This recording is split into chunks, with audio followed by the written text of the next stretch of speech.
Favorite team in the league. Obviously, the QB position has been a bit of a quagmire for Chicago for decades now.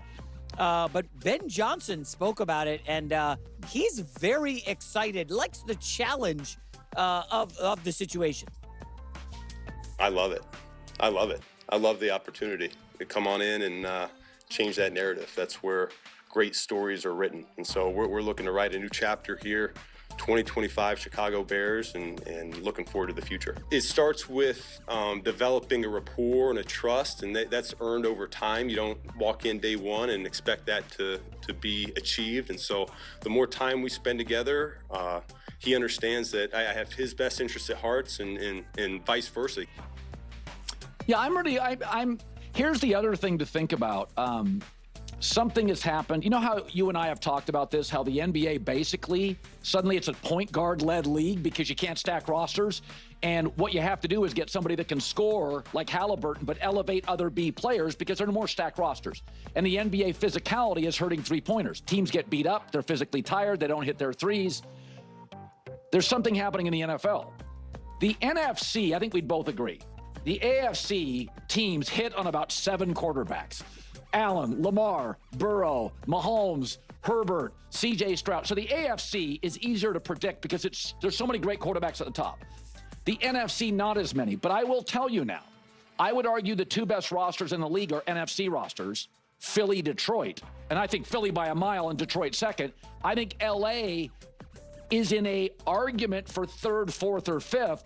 So I think what's funny about the Bears is last year may have been the last season where you could be okay and make the playoffs. It's going to be hard to be an NFC player. I think the last 2 years, that's what I say about Dallas. There was about a 2 to 3 year window. Aaron Rodgers left the conference, right? Russell Wilson, whatever, leaves the conference. Stafford got hurt. There was about a 2 or 3 year window here where the AFC, NFC, there was a gap. I think that gap is closed. I think the NFC now is just an inch behind the AFC. So, Colin, what's a reasonable expectation for Ben Johnson in a first year? I mean, I know we're calling him the savior and offensive mind and Caleb Williams. I do feel like the hype train has left the station and people are going to be disappointed if they don't win 9, 10, 11 games. Yeah, I think 9, 10 is where I land.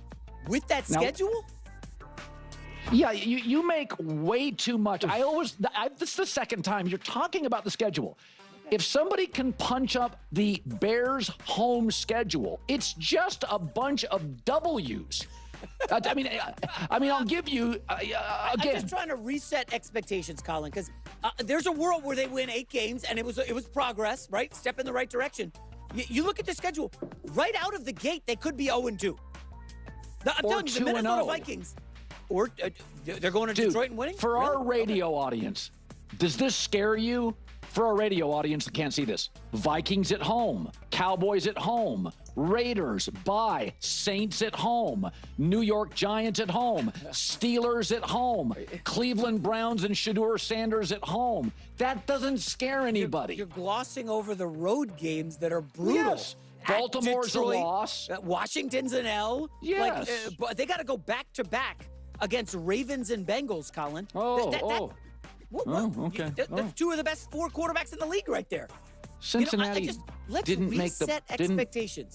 Cincinnati didn't make the playoffs last year. They're not scary. They're just talented. Okay. Last bone to pick, and I don't want to make this a thing. We've got all summer to stew on it. You keep saying the Detroit Lions have a top 10 roster in the league or top 5 roster in the league. I don't know who do they really who on that defense scares you after Aiden Hutchinson and the safety branch. That defense is not great. The roster's not awesome, bro. I think the bigger issue is they lost 2 great coordinators. Okay, well, I don't want to go on a tangent about the Lions now, but that just contradicts J-Mac's point, though, then, because you're like, well, who on that defense scares you for the Detroit Lions? But then you're so confident that the Bears are going to lose to the Lions, so it doesn't really make sense. We've been talking about the Bears so much, and I talk about I'm very open about this, about how, like, when you're creating as much content as I do, I try hard to not repeat myself. And it's hard. A lot of these shows, they do repeat themselves again and again and again and again. And I try my best to try to think of different ways to have different, similar conversations. And, really the first thing that just comes to my mind with regards to the Chicago Bears is I love how they're like underdogs now. I love how they're down. There was a ton of momentum last year about them, right? Like it was more counter to doubt the Bears and to be anti-Bears than it was to be pro-Bears. And now it's the opposite. I find myself pushing the Bears and defending my positive takes about them so much more. And I don't know, that type of stuff excites me. I always, I'm always connected to that underdog mentality. And I mean, I'm on the record saying this, that I think that the Detroit Lions can take a true step back. There is such this downplay of the importance of coaching from fans. And I think it's because so many fans just never had real coaches. They had like little league coaches when they were 12 and stuff. But like anyone who's ever had like real coaches, who's played for real teams, you don't even have to play in college. You don't have to play in the pros. Just a legitimate team that you had to try out for, and you had more than just one coach, and those coaches actually played at a high level, like whether it was in the pros or college, like just real coaching staff. Like coaching matters so much, and especially, I mean, in any sport, but especially the NFL. The saying is always like, this is a coaching league, and there's a reason why consistently we see these top coaches consistently be great. And so you now lose a great coaching staff from the Detroit Lions, and then the Bears gain great coaching. I mean, like it's very LeBron James and oh my God, I can't think of the other guy. Leaving Toronto and leaving the Cleveland Cavaliers and going to Miami. Like, not only are you now making Miami significantly better, but you're now completely, Chris Bosh, you're completely disarming and disassembling the Cavaliers and the Raptors. Like you're now just removing some competition there. It would be one thing if you were able to add, essentially clone LeBron and add another version of LeBron to Miami. Well, it's like, well, now you still have to reconcile with, the Cleveland Cavaliers. But like, that's not obviously what happened. And so that's what's going on as well as with the Bears and the Lions. Like you're taking a powerhouse of a coach, and at the same time, you're building your team up and giving, slinging a pretty big arrow at your competition. I'm not saying that the Lions are going to fall off a cliff. I'm not saying that. I'm not saying that they're going to now drop down to like a 4-win team.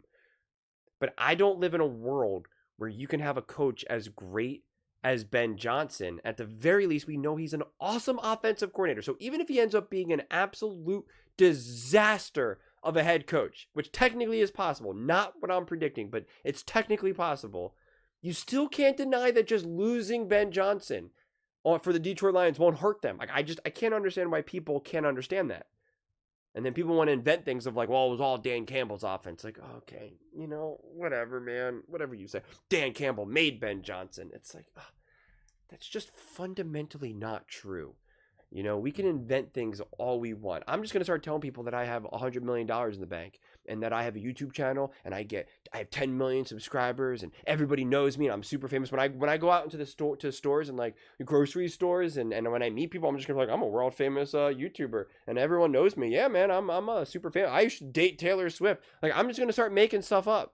If it works for lots of people, I'm just going to start making stuff up. I'm just going to start straight up lying about everything.